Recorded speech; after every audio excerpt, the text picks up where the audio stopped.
now I stay in Portugal. Okay. But do you live in Portugal, Liz? No, only study now. Ah, okay. Yeah. So Karen is the only one in Mexico, in Latin America. Yeah. Oh,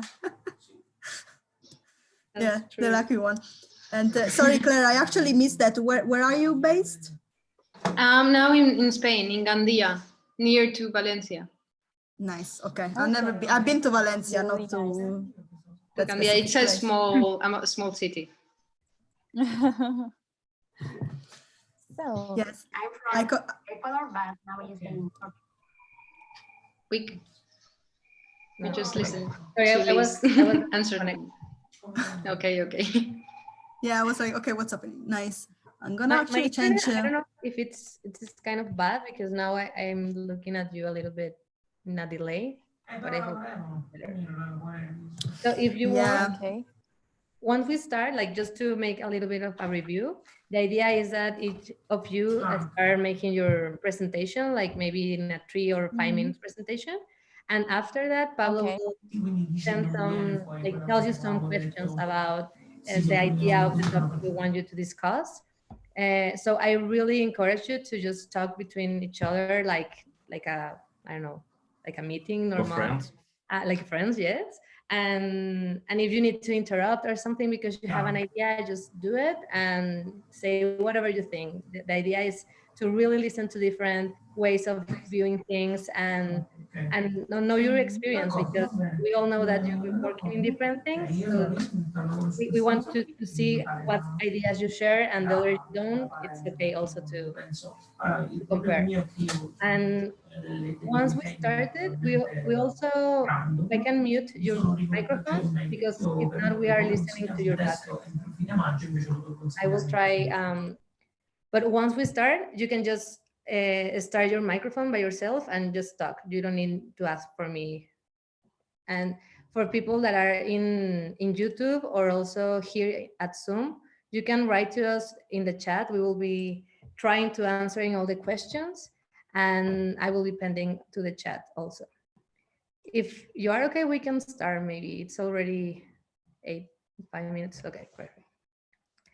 Well, so first of all, thank you, because this is our first English event. And I think it's also a really nice topic, which is women empowerment.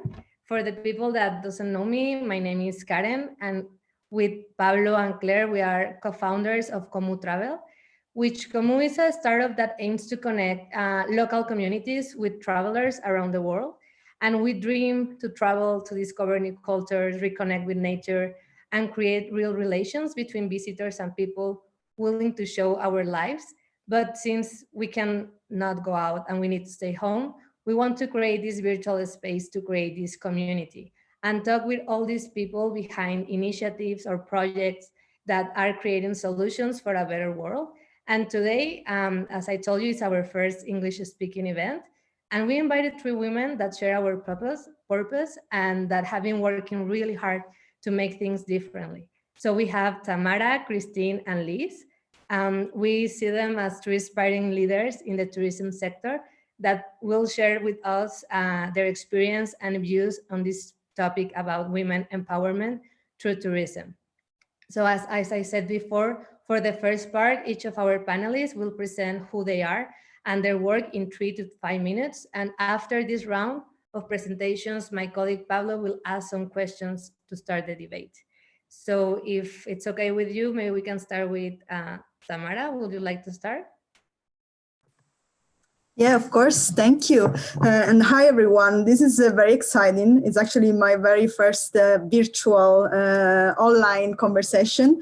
The topic is very dear to me. So I'm very happy to be here with all of you and be discussing some important stuff and sharing ideas. So I'm Italian. Actually, I'm Sicilian. So I come from the very south of Italy. And I moved to Switzerland a little bit more than 7 years ago because of a job opportunity at EF, Education First.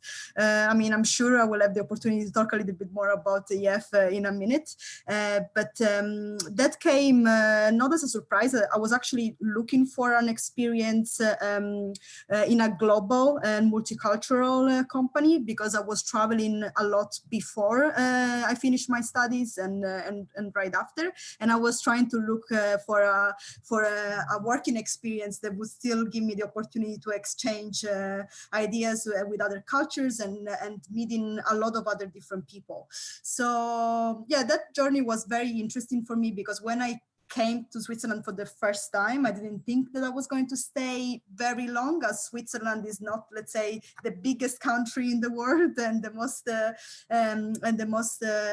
most famous for its variety. But then I fell in love with everything that it has to offer. And also working wise, I had the opportunity to progress in my career. I changed several roles within the same product. So I work in tours, educational travel at the beginning, but now overall the entire tours product within EF, and we basically serve all range of ages for different travel experiences.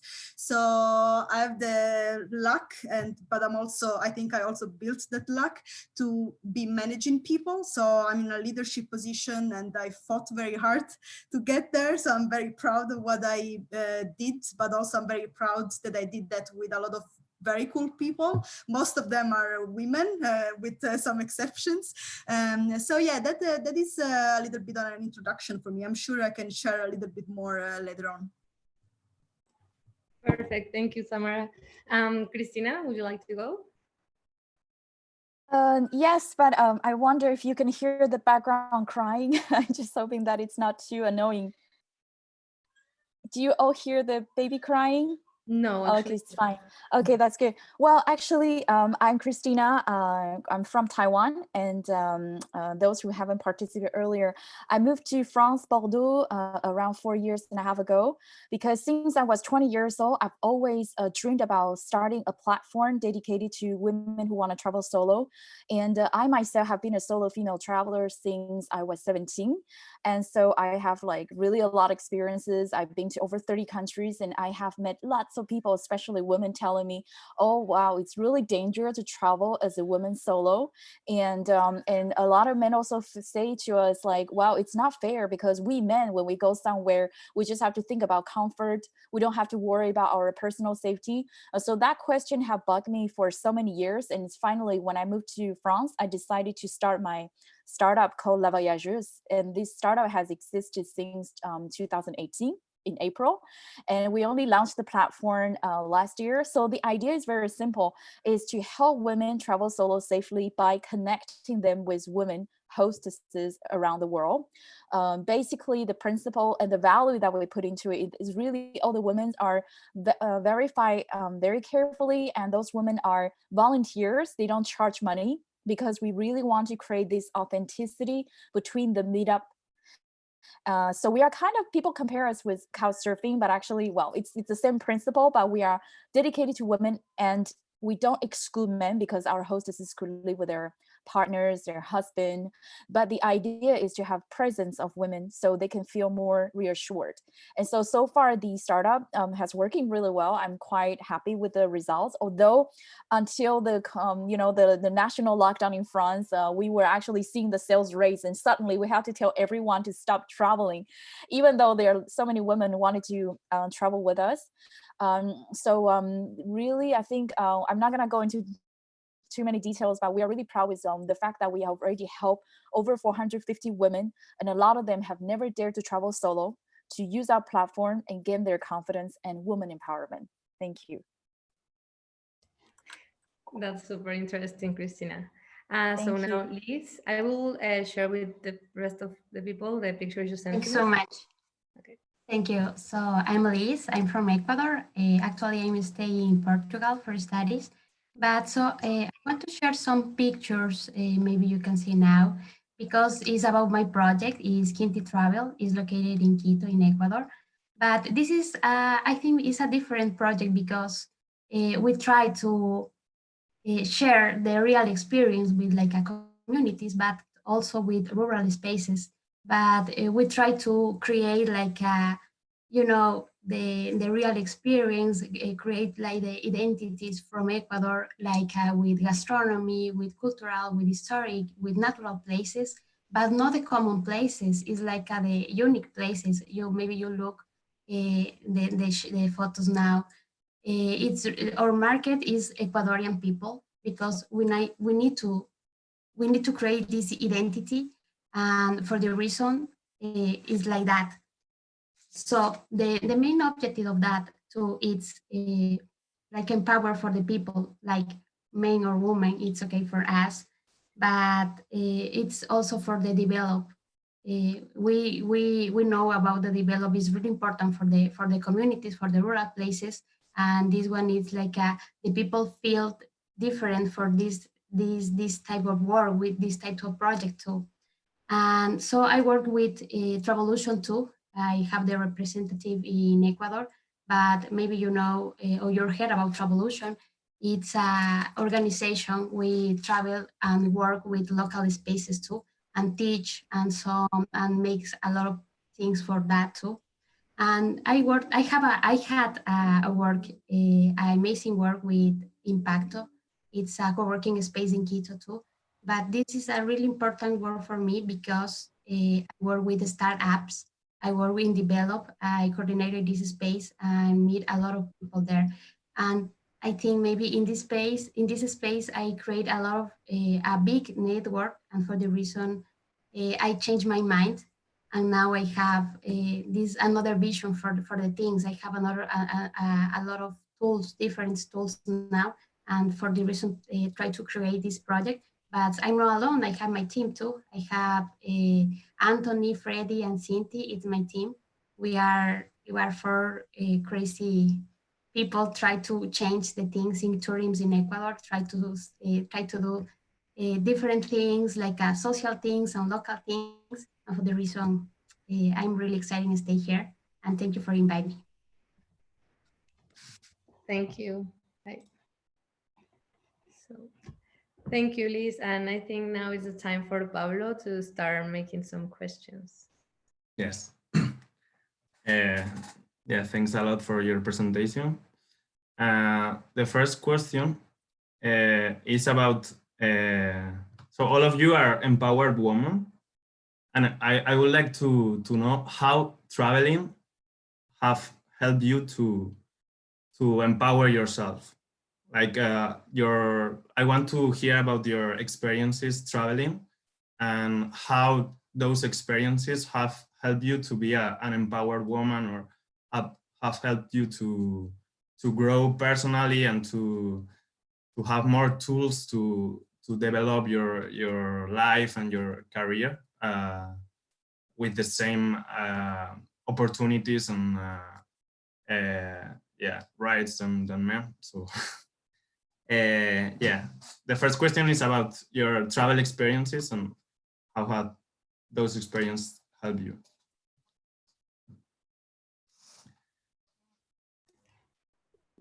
Well, if you don't mind, I can start.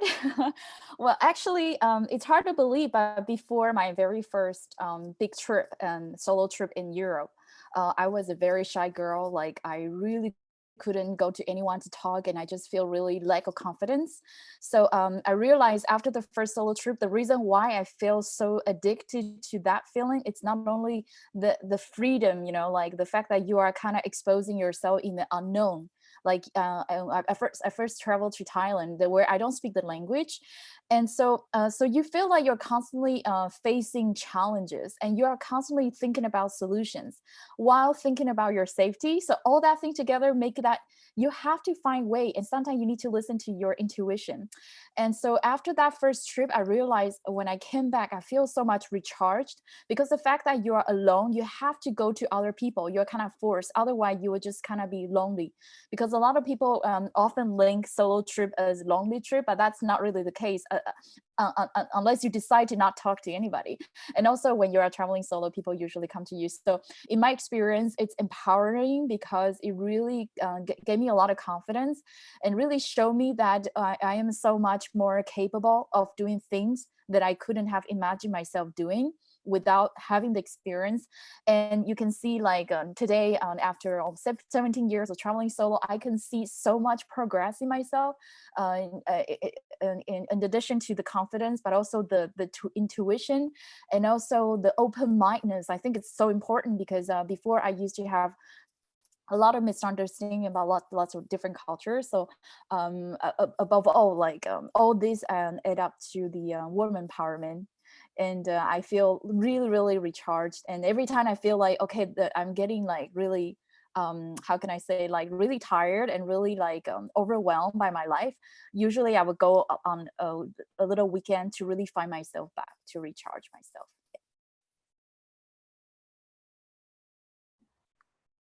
Maybe Tamara or Liz want to share something? Yes, of course, I can go next. Well, so I come from Sicily, as I mentioned earlier, and it's a big island, but I'm actually originally from a very small town, and I grew up with my mom and my grandparents. My mom was a single mom, and I don't know, when I was young, the vision that I had of the world was very limited. Sicily is an amazing place, beautiful. You should definitely go and visit, but 35 years ago wasn't as open-minded and wasn't given a lot of opportunities in general in terms of not only women empowerment, I would say in general for everyone, but especially for in my situation, I only saw that around me, all women had a specific path that was already designed for them, which was well, I'm not judging, but which was, okay, you have to get married, you have to make kids as soon as possible, and that's all you will do in your life. So that was what was around me. But luckily, my mother wasn't fit in that kind of context, and she pushed me to take a few weeks with a school exchange. So that's the very first time that I traveled somewhere else. And after that moment, I could never have come back because as soon as you experience either solo, but also in groups, as soon as you experience how much is out there, it's very hard to go back. You just want to get it all, and you just can get tired of it. So I realized that first of all, I could leave my house and nothing would have happened to me. Of course, with all the safety concerns, and I traveled solo a lot as well, all around South America and in Southeast Asia as well. And of course, there are so many challenges there. And that's, and when I think about my work, that's actually why I'm still working for this great company that allows everyone from every age to actually leave their little house in their little town and explore the world and connect with what else is there. But when it comes to my empowerment or my professional experiences, travel has impacted me because it has given me the confidence, as Christina was saying. I mean, I really, that everything she said resonates with me as well. But the self-confidence, the curiosity, the learning part. So everything is always new, and there is so much to learn, and I want to take it all. So because of that learning will or the learning desire, I always progressed, no matter where I was and no matter what I was doing, because I always try to do better. I always try to grow a little bit more, and traveling is the perfect experience to grow very fast and learn very fast. Yeah, I guess that summarizes a little bit. So I think maybe my experience is a little bit more different, because in Latin America is really different than Europe or maybe Asia, because all the time our family or friends or the people close to us all the time, say about the fear. Everything is dangerous for the woman. And for us, it's really difficult to take a trip or travel alone or traveling solo. But for me, was really important my mom, because she's a little bit shy and fair too, but all the time she wants to do a lot of things for me. So when I want to travel, all the time my mom say, okay, I don't want, but if you want, you can do it. And for me, is what I need. And really for me, I try to travel. I take my bag and travel I first traveling Ecuador alone in small communities, in small places, in small towns. But when I travel in Latin America too, it's like the freedom, you have empower when you travel. You will learn a lot of things, but I try to look for information. I try to look for some platforms, look for some friends, look for some help, because if I want, but if you have fear, you can do that. For me, it's and I think maybe Latin American women, I think have the same problem with travel. But when the woman try to do that, it's really different. When I maybe change our mind, change everything. You have more decision. You have more want to do a lot of things different, and so this is the travel. It for me, it's like a really big tool for empower for the men, for the women, for everybody, and really I have a really nice experience in my trips, and I think maybe you grow with the travel, you grow a lot, and that's all. Okay. Well, the next question is about how do you think tourism can contribute to revert inequalities and discrimination in women, especially in the less developing countries, that there are many who are starting to grow in the tourism industry that before didn't have many tourists.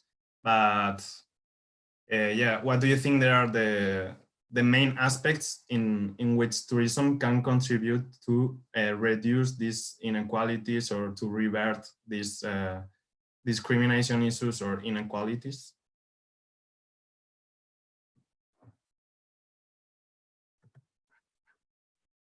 I can go. Well, I don't know if it's only in the, I mean, if, of course, in terms of inequality, I think there are a lot of differences worldwide, but overall, we are not doing that great. We are improving a lot. We had a lot of results in the past years. Governments are taking more action. There are a lot of organizations. But yes, we can definitely do much better. When it comes to tourism, I'm not an expert in every small country, in every single country situation, but what I know is that yes, as you said, Pablo, there are some countries that are definitely investing more in terms of giving opportunities to women to contribute or even get empowered in the tourism industry. But there are others that are still not doing well, not anything, but very little. Like, for example, Southeast Asia and Southeast, not the Southeast, but Africa and and South Africa, I wanted to say. But on the other hand, why tourism is so important for women? First of all, I think when I think of it, it's one of the easy connection with literacy as well. So luckily or unluckily, the tourism industry doesn't always, for every position, requires a lot of literacy and education. So it's more flexible and more easier for women to access that, to access a lot of roles. A lot of the hospitality roles are already in the hands of women. So I think that's one part. The other part is that it offers a little bit more flexibility in terms of working hours, especially again, if I focus on the hospitality sector.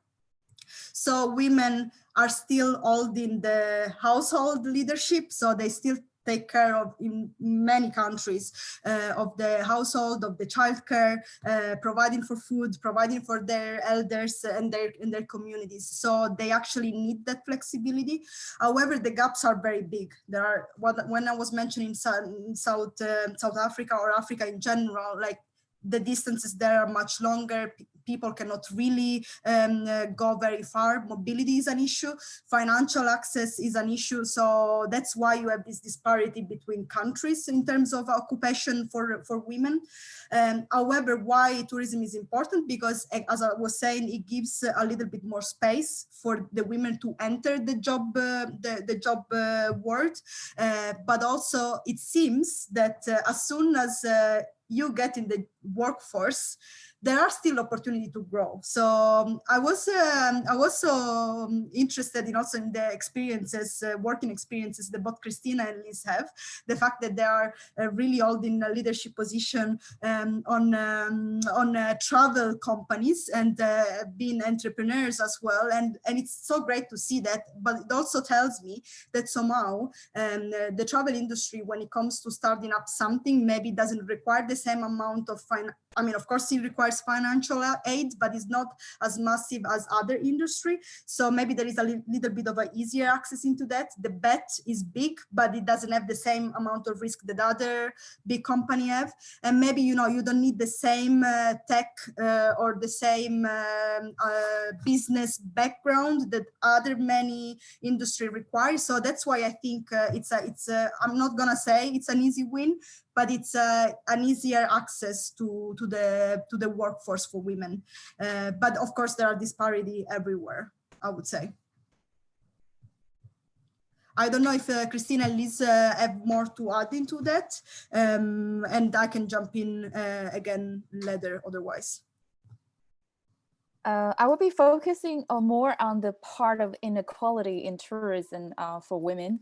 I mean, I come from Asia, where in a lot of countries in Asia, women are, like you said earlier, we are regarded as the weaker sex. So sometimes I mean, I was the lucky one because I have a very, very free family. But a lot of women, even my age today, they wouldn't be able to travel because their husband forbid them to. And that's just Taiwan. But imagine countries like India, like Saudi Arabia, where women's rights are almost I would say almost to zero. And so that kind of tourism, you want equality in tourism for women in tourism industry. It's just really hard until I think it has to be done from a political like a social aspect, because if everyone's idea for women is that they should stay home, they should take care of children, they should not go far, they should never go travel solo, I think as long as this society had this kind of idea, this is not going to change. I mean, I've been trying so hard to say that it's not a bad thing that women want freedom, and sometimes I've been judged still. Like men telling me, oh, why you created a solution only for women? Well, if today women already have this, you know, equality to travel anywhere she can, this platform shouldn't have already been existed. That's for sure. It's actually a way to reflect to the society issue. It's a very big issue. We talk about safety. We talk about women, empowerment. We talk about, even during the lockdown, we talk about, especially in France, there are news talking about women being abused by their husband more and more. And unfortunately, this is really all over. And in tourism, I still feel that like it's becoming better. Some women are feeling more entitled to reclaim that freedom that belonged to them. Some women are still scared. So I think that really has to come from a higher level. Like the country had to set up rules. And recently I've been invited to join a conference in it's not Doha, sorry, in UAE. And I can see in this country, the women's rights are becoming more and more like important. And I think that's how the country can be moving forward. And that's how we can create more jobs for women also in this aspect. Yeah. Yeah. For example, in my case, Ecuador, it's a really machismo country. It's really difficult. Really I think it's a really hard work, because all the time you need to demonstrate for the men's your abilities, your knowledge, a lot of things. And in tourism specific, it's really hard too, because, for example, for a statistic, only like a management position in Ecuador in tourism is only like a 20% in all the Ecuador. Is really, really like it's a number really, really preoccupied for me. And but when I travel, I think maybe if we have like a tools, or maybe we have like information, or maybe you know some women you can help, but you only need to say like I trust you. I really I trust you. I maybe I can help you. I can do this one for you, and maybe we need to create a network, because when some women feel alone, or maybe some women have a lot of conflicts intern or something like that, but if you have like a friend, or maybe some information, or maybe some platforms, or maybe something like that, the woman maybe change her mind, and maybe you can help that. For example, in my government, there are a lot of programs or something like that, but no, it's for me really no, it's enough. You need to do, or maybe you need to look for some information, or some partners, or some network, maybe because the government don't do nothing, or maybe the private companies maybe have some solution, for example like BID, or like ONU, or like co-working space, because now the empowered women is like growing, but we need maybe try to do like this is ecosystem, like build this network for the women, because the women needs to feel safe, to feel maybe think to they can create different things. I would actually like to add,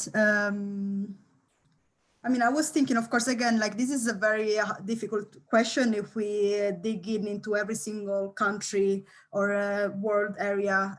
There are so many differences everywhere.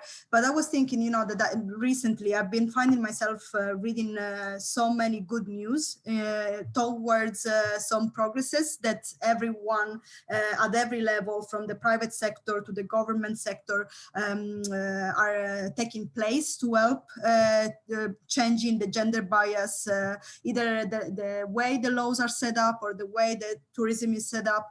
So I was very interested in reading, for example, big private companies like the Marriott or the Hilton. They actually put up in place like a huge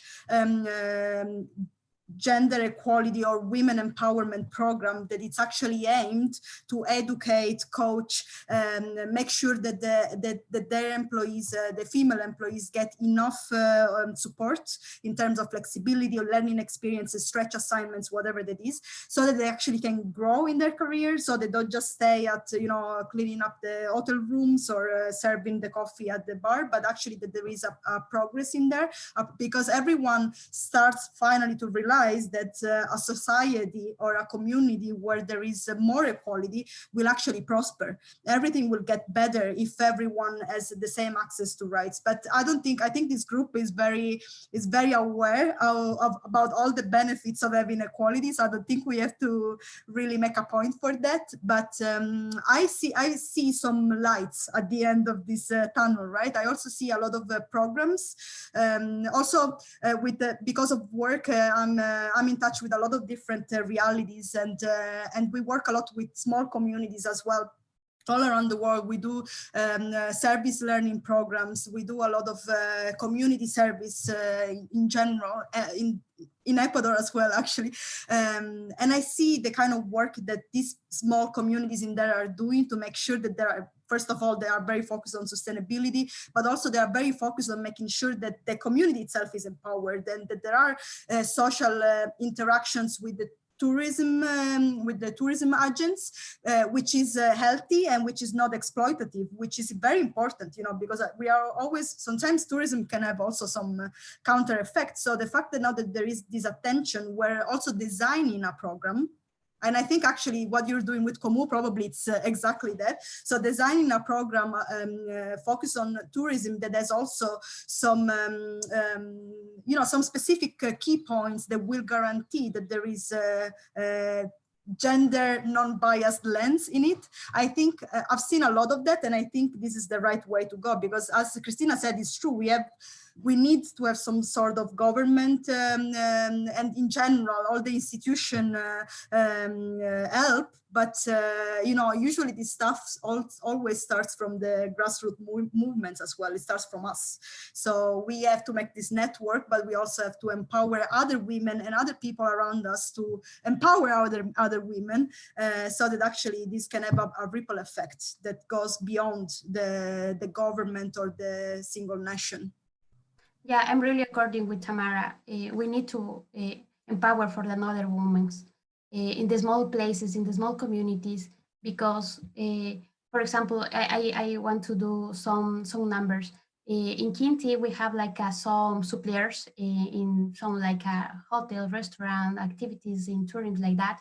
But for example, it's like a 70% for these startups or project or small business, it's the woman is leader there. And it's really interesting because, for example, in the first when I talk for the 20%, it's like the medium companies or like a big companies, but the startups or the entrepreneurs is like for me it's more big. It's more like a 70% is a really big number, and for the reason we need for the platforms, we need for like only for yourself. We need to empowerment for the women, empower for some only I think maybe these communities or this person needs only awards in some case. Only he or she needs to hear you have a good job, you have a good pay, a good place. But all the time we forgot it that. Yeah, I agree with both of the Tamara and Lise. Actually, in France, we have like a kind of incubator program, but it's not for tourism. It's for a women leader who want to start a company, basically in all kinds of sector. And I can see that it's taking that's taking power, because the more women join this kind of program, the more women wants to actually be part of this leader program. So I think women are just kind of like, we've been told before, like we are the weaker one, like I say before. And so we've been brainwashing ourselves that we can only do this much. And also I can tell my experience when I first joined this incubator program way before I started La Voyageuse, is that I walk into a room where there are just women. That makes me feel weird suddenly, because I had an IT background where there's 99% of men, and women basically didn't have the voice, and we didn't feel like we should even doubt whatever a man says. And that's just being in our brain for so long. And today when we started to take power, we even started to doubt ourselves, like, are we able to do that? So like Lise and Tamara say very well, we have to unite together. And when I joined this program, when I see so many women struggling and trying to prove themselves, I think that's that create a very great energy. It's very powerful energy. And also when Tamara said before, like we have to actually prove we can gather together to show the world that we actually have something to say. And you can see the women movement all around the world, and I can see that it's really taken effect. And that is why I really think that if we collaborate together, like between companies, between associations, between government, and actually trying to make that message clear and actually make action executed, I think slowly, I also try to be very positive, maybe not in the next years, but I believe in a very near future we can see a change. I want Maybe to ask something. No, sorry, Liz. Sorry, Karen. Only I want to share some information because in London, maybe you need to look for Alessandra Alonso, create like a woman in travel. Maybe you need to look for this or maybe keep in touch with Alessandra, because I like so much her project, and maybe we can do something.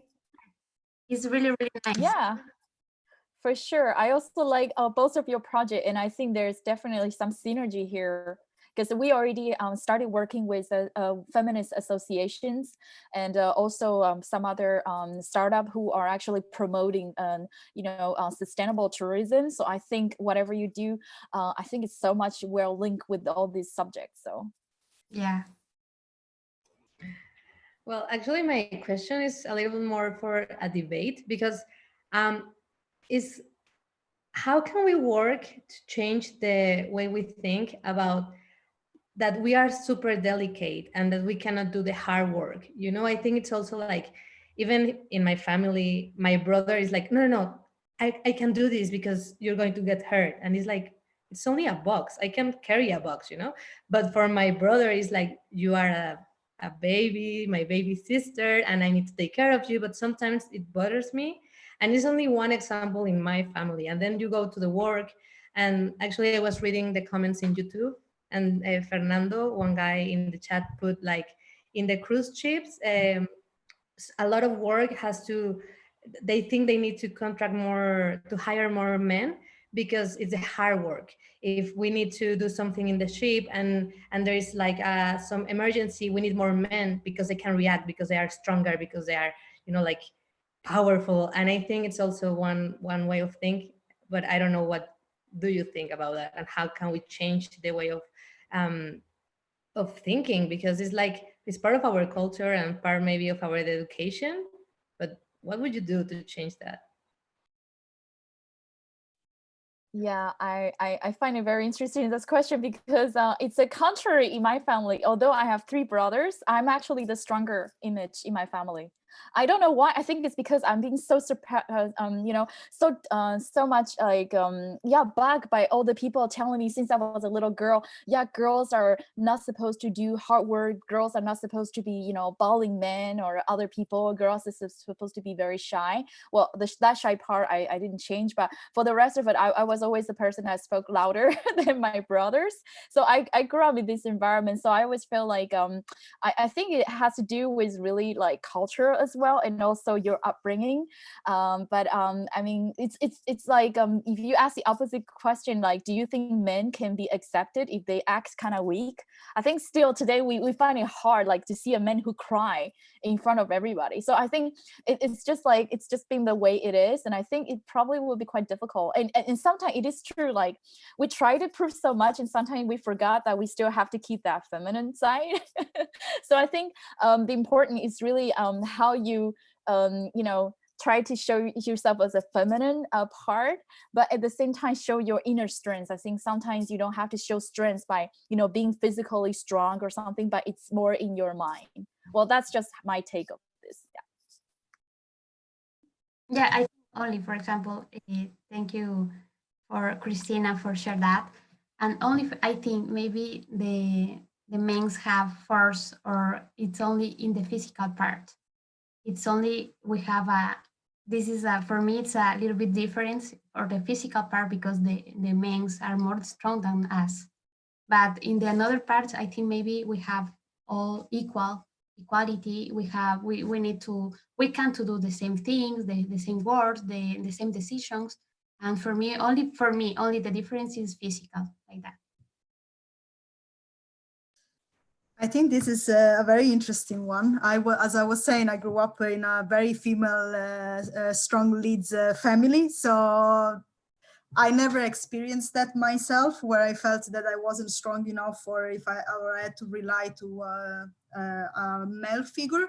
However, when I think about it, you know, like, I just think this could be also with a comparison woman to woman. So I think, you know, usually cooperation is what makes us win. So competition, it's good for sports, but I don't know how good it is in general in a situation, in any other situation in your life. So if we think about that as a concept, maybe I don't need to be physically stronger. I just need to better collaborate with a stronger partner. By partner, I mean anyone that is next to me, and it could be even a stronger female. And I also found it interesting that you mentioned that, because a phenomenon that I've witnessed in the last few years is, you know, all this, there is a lot of, it's not only about the health side of it, but it's actually the physical side of it, about all these women getting very strong physically. So training very hard, building up muscles, and, you know, and now, you know, strength is the new beauty, which is totally fine. And of course, I actually enjoy that as well. But I wonder if that comes as well from this, you know, from these feelings that Karen was sharing, because I never experienced that myself. So I wouldn't, I don't really know, but I was wondering if there is any connection. But if I can say something, I just think, instead of trying to be the same, I don't think equality means to be the same. I don't see it that way. and I'm of course very happy to change my mind if there is a conversation about that. But by equality I mean having the same opportunities, just having the same opportunities, having the same possibilities, and cooperate more, and not having to be discriminated just because my name is Tamara and is not Emanuele, which is something I experienced a lot during university. So yeah, that's my take on that. I love your comment. Really, for me too, women and men it complements. No, it's a competition. We need like women need men and men need women. For me, it's like a co-create the things. Yes, actually, my question has a link on this debate, because so I think there is different ways to understand feminism, and I agree with you that there is a huge progress that has been made in Western countries, and Europe, for example, has improved a lot in gender equalities during the last decades.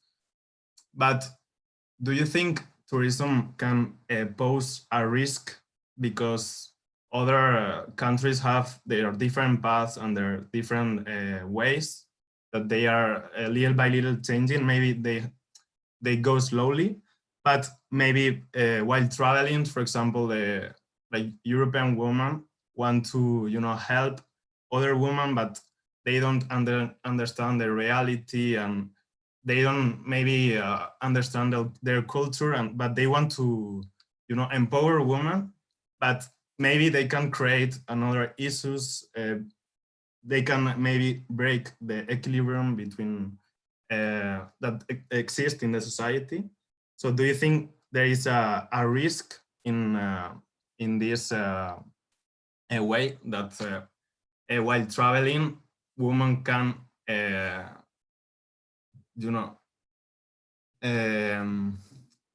that I don't know if I can explain myself, like if you can, because sometimes in Europe maybe we think we have the right view of the things, and we want to impose our view of the reality to the rest of the world, and it can be done also while traveling.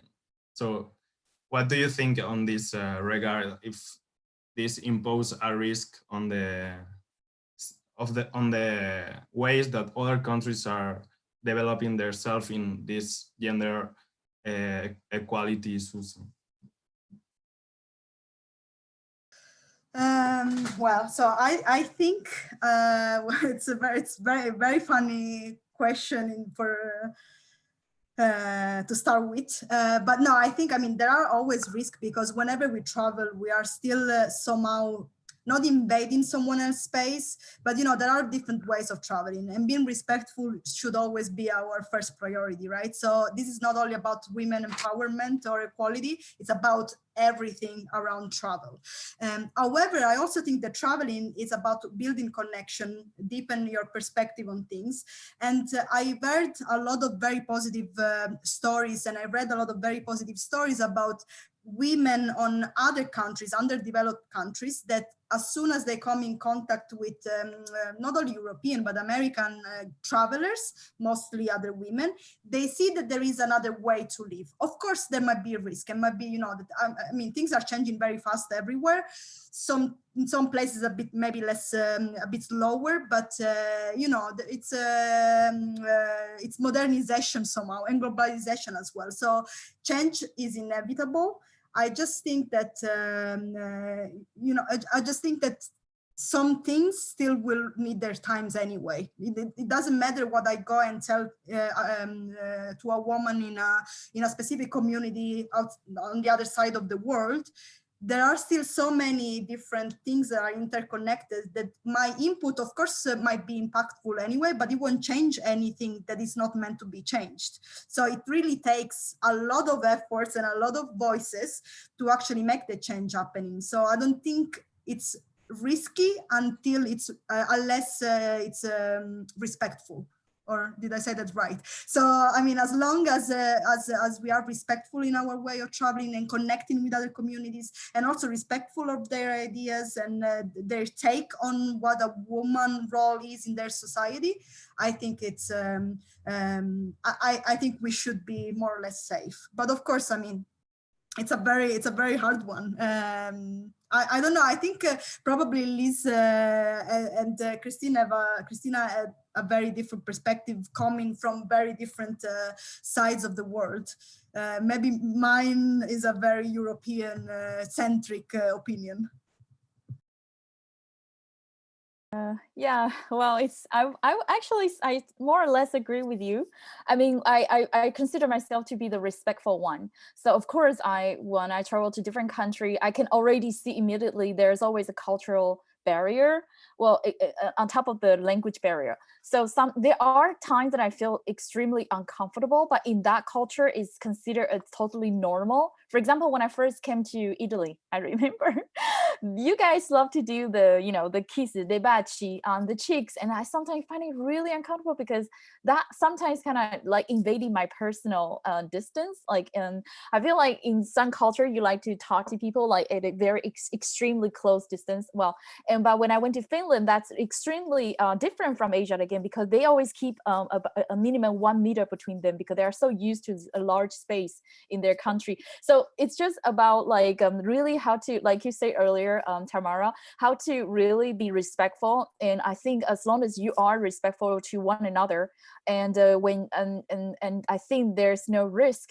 And also based on all the travel experience I have, I realized that traveling also help you respect other culture. Like when I came to this country from my cultural background, and I realized, okay, they didn't understand me, but isn't it me who's supposed to understand them, because I'm the person who come to this country instead of the other way around. So I always find it kind of a pity when people who like to travel in groups and they just stuck between themselves and they don't want to learn the local language. They refuse to communicate with local people. And that's where I find that could take a risk, because this country finally could have a very negative image about those group of travelers in a long term. Yeah, so I think it has to be mutual. Yeah, for me too is really different. But in some case, I try to look for some information about the places. For example, in Latin America, we are so close all the time. But when you travel for another place, it's really different for us. Really different. The words really different. The feelings really different. The meanings, and you have a shock too. But when you have for more information for to do that, or maybe you have more information for try to you understand the other people, maybe you have less risk, and maybe you have more empathy for the other people too. Or maybe you maybe think about the empathy, or maybe think about what do you want, or what do you think. Maybe if you have these questions, it's more easy to understand the other people too. We have one question here, so I can read it aloud. It says, hello, a question from Mexico. What type of support of, no, wait. What support or type of empowerment do you think women need the most right now to start changing the social prejudice and have more of an impact, especially when traveling solo, as most of you did? I don't know if you if I read it well, but I can add to this that me as a Mexican, the first time I traveled solo was in Europe, and I think it has to do something with as Liz was saying, we feel more in danger, so we are not very secure that we can do this alone. And I don't know. In my case, I feel connected to this question, so maybe it's like, how can you encourage, or how can you tell to these women as us that we would like to go outside, but we don't know how, and how can we get more of this empowerment to do this solo travel? Well, I can probably answer from my point of view. I recently noticed there's really like a huge increase of women support groups all over the social media for helping women travel solo, helping women travel at all. And that is also why I think I started this platform, because basically I think a women helping women platform to help women travel solo is definitely gonna encourage. And that's what women need the most. And I can't emphasize that enough, that really we are here to help women cross that first step. And it doesn't matter what cultural background you come from, it doesn't matter what language you speak. I think you all have right to do that. Everywhere in the world, you should feel safe. And we have also a testimonial telling us like how this has completely changed their life. And myself too, I think solo traveling changed my life. So I think the support you need right now, it's really this kind of platform, this kind of groups, and messages all around social media telling you that you can. And also maybe friends and family. I mean, my first solo trip, it didn't come as easy. I have to kind of, lie to my parents, but it worked out okay. I'm just saying, like, if you are surrounded in people who are very negative about women traveling solo, then of course you will feel yourself like totally not in the position to make that first step. So you have to first get yourself surrounded by those people. Yeah. In addition to what Christina said, which it's totally on point. I have a more a simple answer. I would say baby steps. So I just can I can just share my personal experience. So the first time that I traveled solo, I just didn't wake up and said, oh, okay, I can go anywhere I want and just choose a place and book my ticket and left. What I did first was actually try to go and have dinner on my own. The restaurant close to at the time it was my university apartment.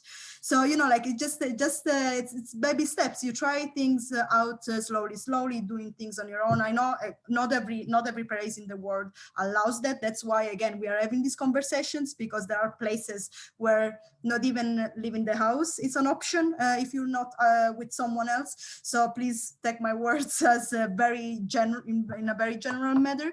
But yeah, just try small things, small activities on your own, and then again connect with everyone else outside of your usual network, because maybe in your network there's no one, and maybe invite someone from your network saying, okay, I heard about this experience, or I heard about this this small group activity. It doesn't have to be solo, because solo is cooler than just traveling with other people.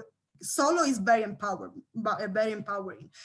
But I feel that you kind of have to build up to it in many cases. And you can start by little activities and little actions that even, trust me, even going to eat to a restaurant on your own can be very daunting and can be very, I actually have a funny anecdote that I'm going to share with you in a different moment about going there on my own and being considered to be a blogger. So I actually got most of my meal for free.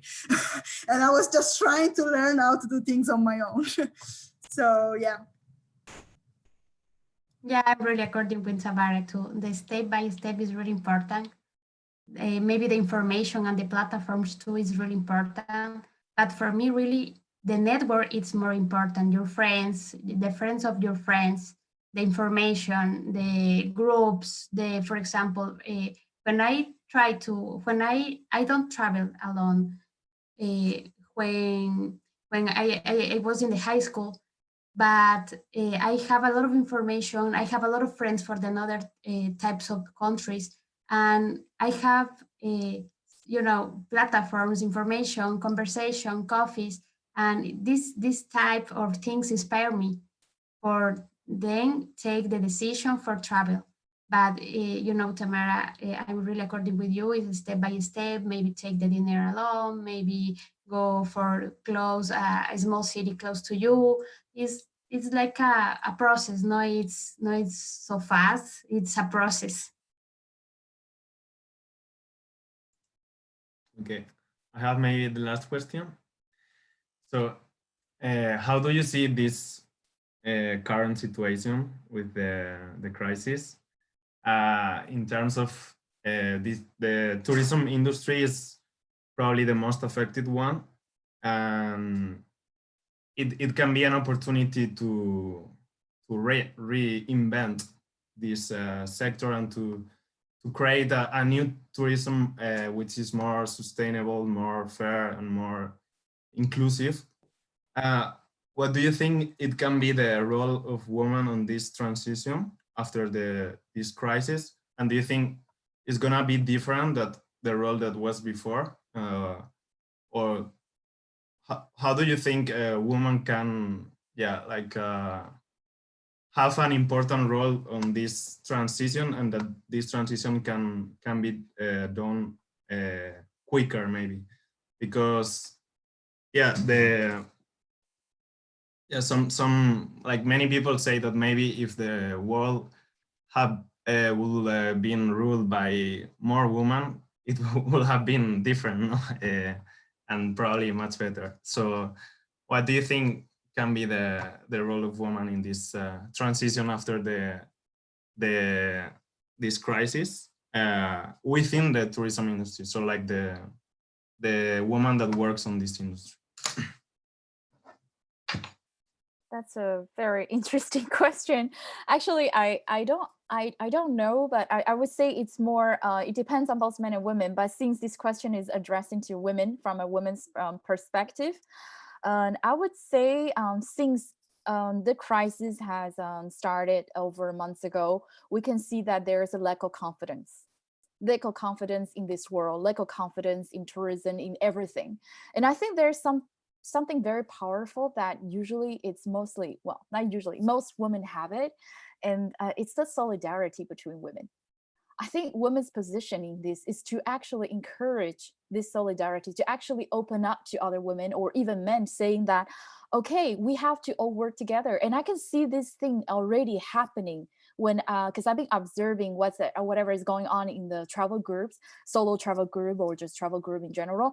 They are mostly women encouraging other people to say, okay, step out of your comfort zone. But because we are recovering from this crisis, you have to travel sustainably, you have to travel respectfully, and even travel within your region if possible, to make sure that the world will be a better place if we all kind of like, stay resilient. And I think this solidarity is quite powerful. So I think that's the part of women in this crisis.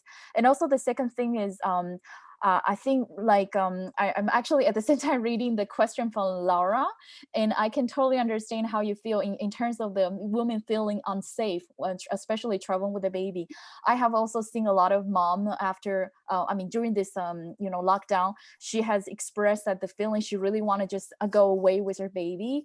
And I think it would definitely take a lot of courage, because I know in some country it's still considered very, very dangerous. So maybe what happens would be that you can start traveling with other women, not necessarily solo, with your baby, just to like Tamara said, to really do step by step. And I think this solidarity is definitely one powerful tool that women can use to encourage this confidence back. And then we can talk about sustainable tourism.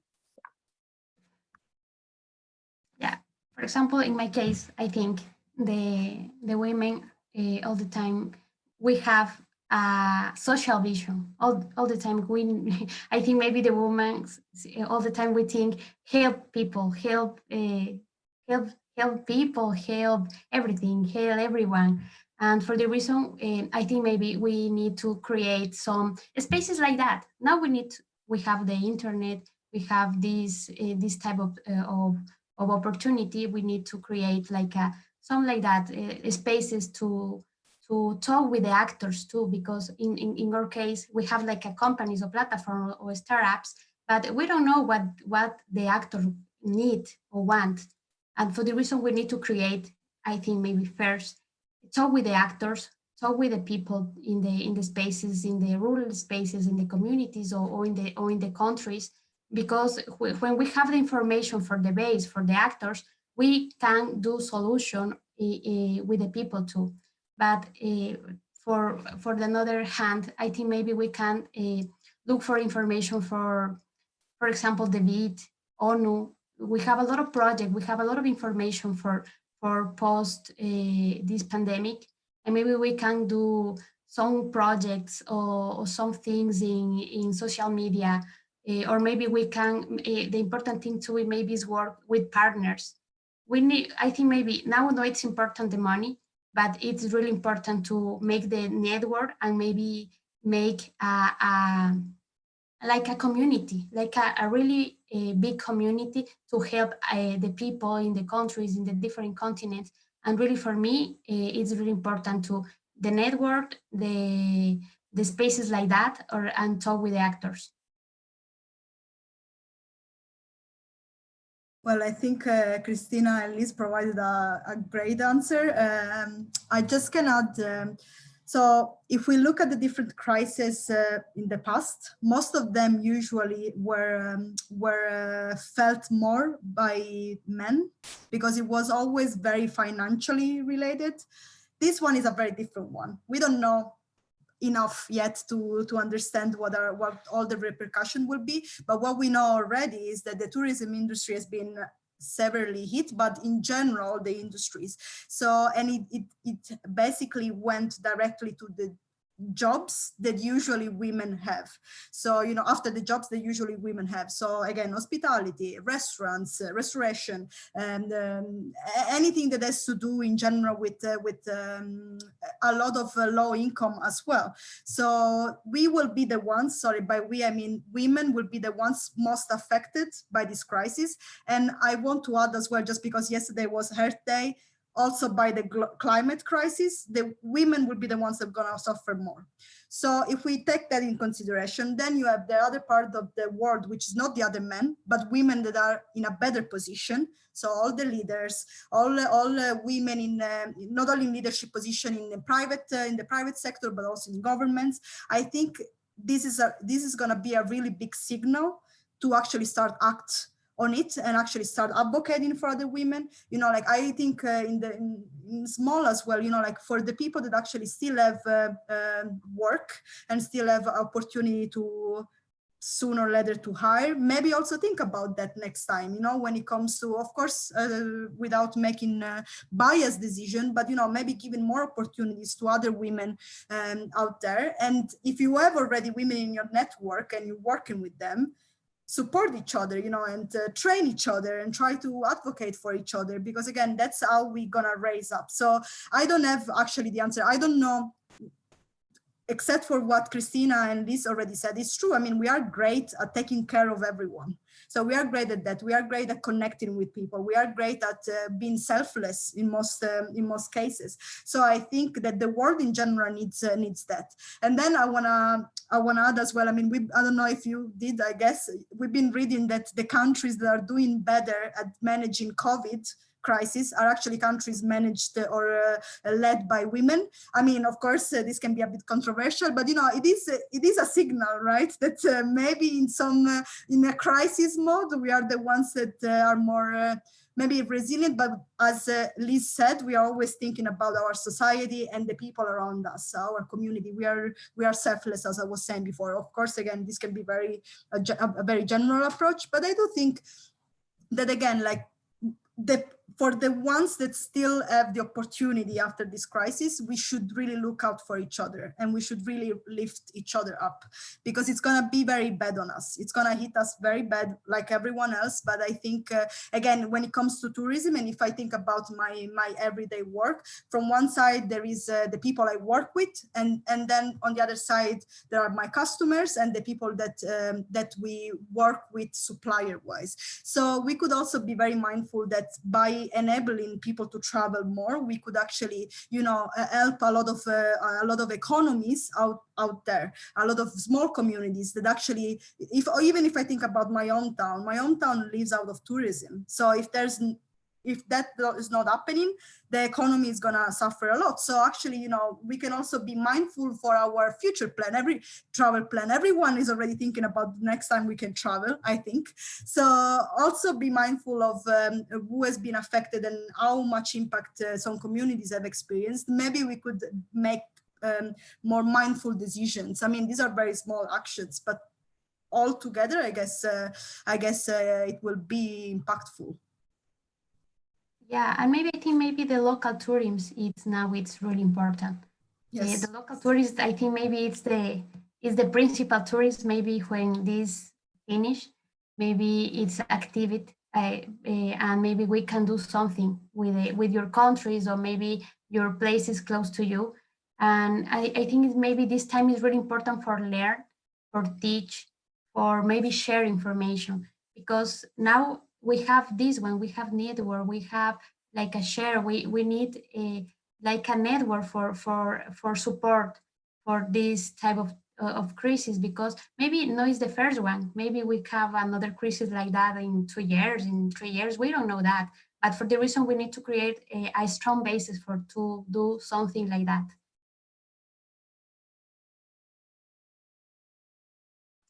Okay, maybe just to finish, I would like to hear from your perspective, what is the kind of tourism you want to see after this crisis, and how your organization, and from your position, you want to contribute to this tourism. Maybe we can close with this. I don't know. I think Yeah. maybe I talk. Sorry. Sorry. Yeah, sure. You Yeah, can you go can do, ahead. Christina. Yeah. Okay, well, it's actually the perfect moment, because just after the announcement of the national lockdown, I have been discussing with my team and see how we can actually adapt to the new post-COVID-19 crisis. And the answer is very simple. We need to encourage people travel within their country or even within their region, not too far from their home, to actually create the minimum carbon footprint possible, the minimum environmental impact. So what we are doing right now is we are working with different tourism offices all around France, and also the tourism board in different regions in France, to encourage French travelers travel in France, at least until 2021, or when the situation gets better. And we are also working with our community to have more women joining our platform as hostesses, to show that, okay, you have a lot of women ready to welcome you as friends, and ready to actually share her experiences after the post-COVID crisis. I think that's going to create a very good synergy, and a woman will start to regain this confidence before everything goes back to normal. So I think that's the first thing we are doing right now, and we are also in a big discussion with the Bordeaux Tourism Board about our action plan. So we're actually making this happening as we speak. Yeah, so only only I want to talk about the local tourism that I talk about that. The local tourism, maybe no, it's now it's the time for the different tourists like experience, but the real experience by the connect with real people. And I think maybe it's the type like a more human tourism for me. It's the for me it's the way for me is the new tourism, and maybe it's like a more human, more connected, more experience, and more real too. This is the more the tourist for me post COVID. Yes, I mean, yes, you said it, Liz. For me personally, I also think that. So I actually think slow. That's the word that comes up to my mind. I want to really be slower in everywhere I go, or what I mean. If I think about the last travels I had, and I go back to that moment, I'm like, oh, I missed so many different chances to actually be really there and enjoy every single second that I was there. Of course, I try to make authentic experiences everywhere I go, but you know, after this, I'm sure it's gonna be even more amplified, because we were basically forbidden to do that now. So when something is forbidden, we know how appealing it becomes. So, but going slower, being more local, being more focused on the surrounding. I mean, there's so much of Italy that I don't know, to be honest, or Sicily even, or Switzerland. So yeah, personally, that's my take on that. But if I can talk a little bit about my company. I mean, the company is, of course, is very big, and we have different products. If we think about tours. So there are a lot of different initiatives in general. So we are really focusing on experiential learning. So the goal is, as my company mission statement is, offering the world through education. So, and that's, and we really mean it. So we are thinking about travel like a meaningful experience of learning and connecting. So the experiences, by the cultural experiences and authenticity, will be the core, let's say the core mission of our future programs. So there is a lot of product development being done right now that it's focused on, again, sustainability practices. We work with a lot of communities, as I was saying before, small communities everywhere. We have a lot of projects around, reforestation or building, building schools. There is a lot happening on that sense, and I think even more we will be focusing on that. First of all, because it's necessary, but also because it really resonate with the mission that we have. So of course this is a very big company, and again, as I was saying, there are different products, and this is a very challenging time. So I think it will take a little bit longer for us to identify all the different actions that we can take, because it's a very big machine to move as well. But I can see when I talk with my other colleagues, and at the moment, of course, we are all working from home. It's a very different collaborative experience. But we are connected with offices all around the world, and there is so many conversations around sustainability, sustainable travel, travel that actually empowers people and builds the skills that the 21st century skills, what we always mention, the skills where everyone can feel at home everywhere, but at the same time can feel connected, can have critical thinking, can develop their critical thinking, but also can understand and connect with the rest of the world in a very meaningful way, which is not just, okay, I was there, I took a picture, I left. So that's more or less the idea behind the upcoming programs. Well, it's great. I love to hear all your experience and ideas. So now, well, it's time for us to close. And I just want to tell you, like, personally, I really enjoy to listen to you. First, because, well, as a woman, it's always nice to hear other stories. Second, because as you said before, it's not about telling you as a woman how you have to act or how to go and travel solo and just try to replicate. It's just about, I think, hear and get inspired by more people, in this case, more women, and that help us to maybe take this first step, or this baby first step, to do something differently, maybe to have our own company, or just to make a solo dinner, or maybe just try something new. And I think that's something I really like that you share. And well, if before leaving we can take just a picture, and then Claire and Pablo can also say something to you. So now you need to smile. 1, 2, 3. Great. So from my side, thank you a lot. If you want to say something before leaving, like a small phrase or a small opinion before finishing, just go ahead, Tamara, Liz, or Cristina. And then maybe Pablo and Claire, you can say your regards. No, for me, it's really thank you for inviting me. I like so much. I love this type of a space. I like so much to share information, and thank you again. I like so much.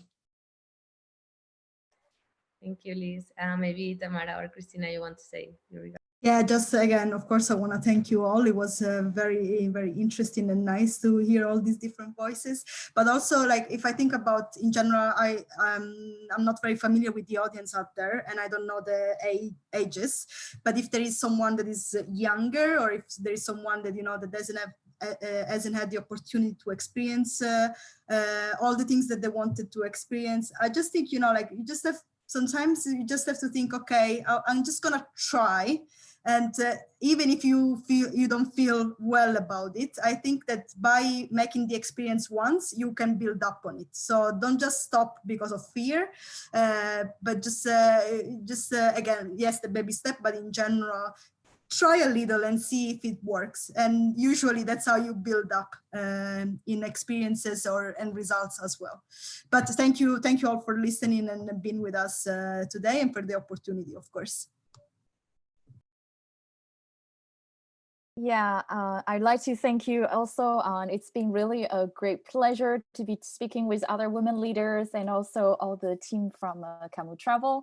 And I'm also very happy to be able to share my experience. Although, of course, I think if we continue, we'll continue for a whole night because that's definitely a very big topic. At the end, I just want to encourage all the audience here, whatever you plan to do after this post-COVID, I think you would definitely, just really try to change the way of traveling. Like you all mentioned before, travel respectfully and sustainably, and also try to open your heart and also get to know other people. Try to get more, pay attention more to experiences rather than accommodation or touristic spots. I think it's a travel more about discovery in yourself. Yes, just to say that really was a pleasure to hear you all and to thank you. And also to say that I personally feel more empowered after this conversation. So thank you a lot.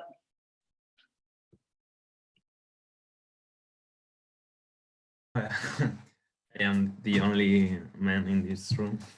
Yeah, I felt comfortable. Yeah, I would like to share also from a man perspective that, yeah, even if the women were the most affected by inequalities and all, but I think also, yeah, men had to perform their role, and what I think someone said before, like we have to be stronger and we cannot cry and all that. So I think like this woman empowerment and these women have much more like important roles on the society and in government's position, and yeah, this like closing down this gender gap can also help men to be also more human, because I think we all have like two sides, and we men have also to develop our like feminine side, and it will be also great for society that we develop these things of taking care of others, or connecting more, that this empathy that is more common maybe in women, but I think it will be great for society if we also can be, if we are more like a woman. So thanks a lot for the conversation. A lot of applause for Pablo. And I think it's super important that more men join this type of discussions, because at the end we are a society, we are a family. We cannot just talk about women without men. So that's my opinion.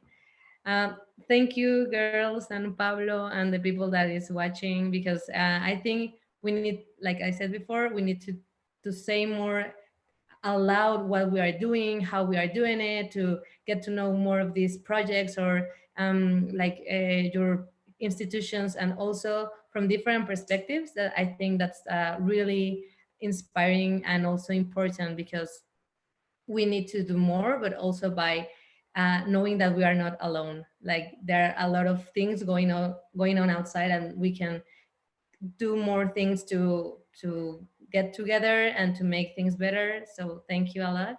I hope you enjoy the discussion, and the people that are there watching us, thank you for watching. So good night. Thank you. Thank Nice to you. meet you. Bye, Bye. everyone. Bye. Bye. Thank you. Bye. Stay safe. Bye. Bye. Bye.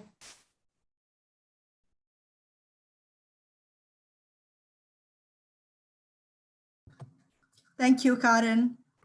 Thank you, Tamara. Thank you. Sorry. Thank you. Thank you to you and to Pablo. Good night. Bye.